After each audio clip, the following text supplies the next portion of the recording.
Everything you've been told about creative burnout is backwards. You think burnout happens because you work too hard, or you care too much, or you push yourself too far. But I've studied hundreds of creators, from Basquiat to Banksy, from Maya Angelou to Taylor Swift, from Hemingway to Casey Neistat. And here's what I discovered. The creators who burn out aren't the ones working too hard. They're the ones working against their nature. In this video, I'm sharing the 5 hidden patterns that kill your creative fire, and more importantly, the keys I discovered to keep it burning for life. If you're a painter, a writer, musician, or any type of creator who felt the crushing exhaustion or even thinking about creating feels heavy, what I'm about to share will change everything for you. Let's dive in. The first pattern that destroys creative sustainability is this. Most creators think passion is supposed to feel like a constant high. We've been sold this lie that if you love what you do, you will never work a day in your life. That creativity should always feel electric and effortless and ecstatic. But here's what I learned from studying lifelong creators. They don't chase the high. They embrace the entire emotional spectrum of creating. The creators who last understand that passion isn't a feeling. It's a commitment. It's showing up when you don't feel like it. It's painting the terrible painting. It's writing the bad song. It's honoring the craft, even when the craft doesn't honor you back. And what's crazy is when you stop demanding for creativity to always feel good, it actually starts feeling good more often. So normalize the valleys, expect them, work through them. Your fire doesn't die during these periods. It's just burning at a different temperature. But even when you accept the valleys, there's another pattern that silently drains creative energy. Most creators are trying to be original instead of authentic. This is exhausting because originality is a moving target. There's always someone doing something you haven't thought of. There's always a new trend, a new technique, a new style to chase. But the creators who sustained their practice for decades stopped chasing originality and started deepening authenticity. Bob Dylan didn't try to be original. He absorbed folk, blues, rock, country, and filtered it through his unique lens. The result felt completely fresh, but it came from being completely himself. Issa Rae didn't try to revolutionize television.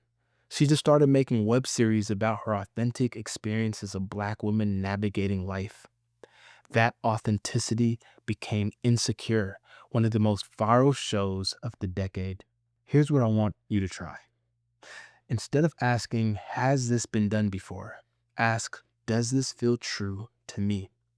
Instead of avoiding influences, embrace them. Let them pass through your creative DNA and see what comes out the other side. Authenticity is sustainable. Originality is a hamster wheel. All right, now there's a third pattern that's even more subtle. Creators measure success by external validation instead of internal satisfaction. This is the creativity killer. When your creative worth is tied to likes, sales, reviews, or approval, you're building on quicksand. I've seen incredibly skilled artists quit because their work didn't get the response they hoped for. Meanwhile, there's other artists who keep creating for decades because they've learned to find satisfaction in the process itself. Maya Angelou wrote in her memoir, "There's no greater agony than bearing an untold story inside of you." She didn't write to be famous. She wrote because not writing was unbearable. Rick Rubin often emphasizes that the goal of the creative process is not commercial success or mass appeal, but being an authentic expression of yourself. He often asks the question, did this project help the artist become more themselves? Not did it sell or did it trend, not did it win awards. Look, here's a practice that can change everything for you. After finishing any creative work, before you share it with anyone, Write down 3 things that you learned or discovered in the process of making it.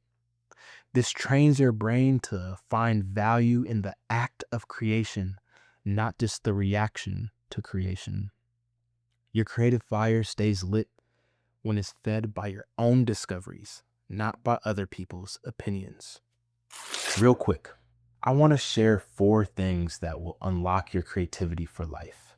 The first is all of my private notes on creativity. The second is a free course on unlocking your creative potential. The third is my book, Create or Die, a blueprint for creativity. And the fourth is a community I just launched with creators from all around the world. If you'd like to get my notes, take my course, read my book, or apply to the community, click the link in the description of this video to access all of them. Now let's jump back into the video.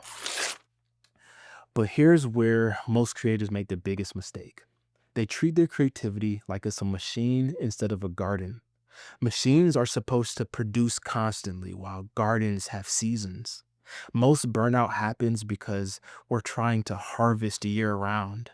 We push through creative winters instead of using that time to rest and for regeneration. The artists who last understand creative seasonality.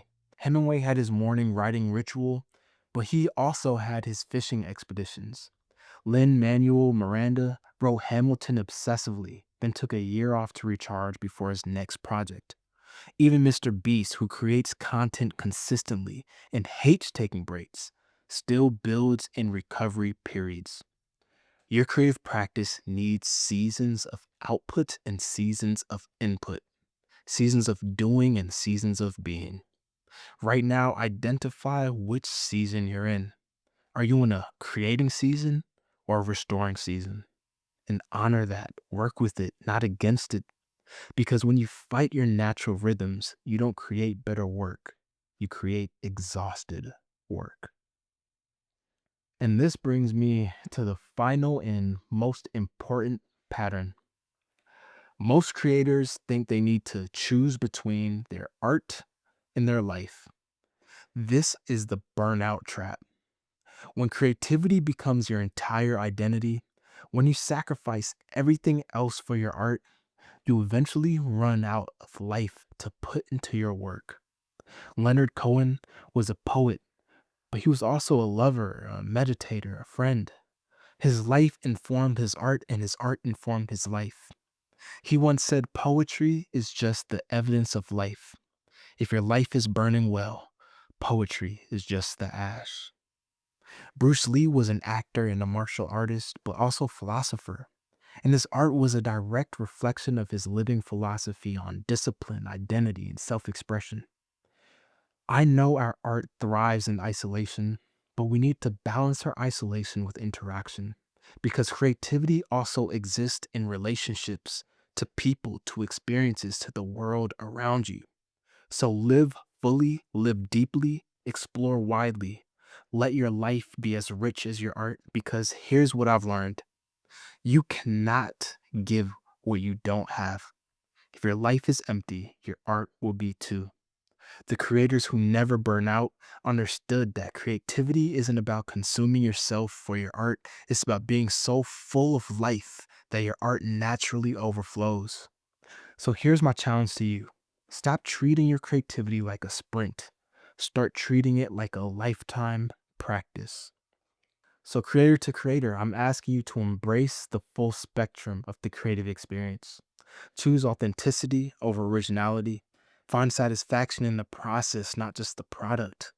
Honor your creative seasons and never, ever sacrifice your humanity for your art. Because the world needs creators like you not to burn out, but to burn steadily, deeply, sustainably for decades to come. Remember, your greatest masterpiece isn't your next project. It's your creative life. So carry your fire forward, not to burn out, but to light the way for yourself and for everyone your art inspires.